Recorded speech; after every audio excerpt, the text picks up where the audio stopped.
President Roosevelt dies April 12, 1945. Franklin Delano Roosevelt, the longest-serving president in American history, dies of a cerebral hemorrhage 3 months into his fourth term. In 1932, at the height of the Great Depression, Governor Roosevelt of New York was elected the 32nd President of the United States. In his inaugural address in March 1933, President Roosevelt promised Americans that the only thing we have to fear is fear itself, and outlined his own New Deal and expansion of the federal government as an instrument of employment opportunity and welfare. Although criticized by the business community, Roosevelt's progressive legislation improved America's economic climate, and in 1936 he swept to re-election. During his second term, he became increasingly concerned with German and Japanese aggression and so began a long campaign to awaken America from its isolationist slumber. In 1940, with World War II raging in Europe and the Pacific,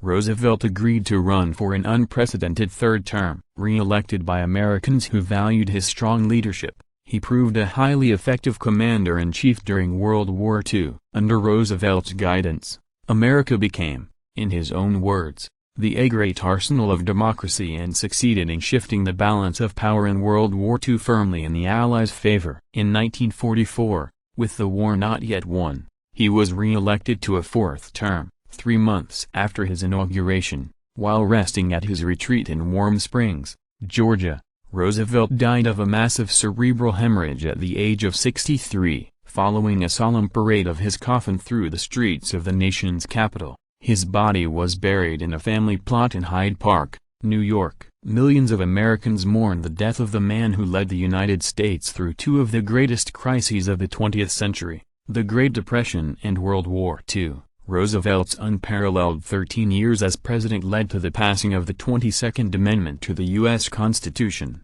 which limited future presidents to a maximum of 2 consecutive elected terms in office.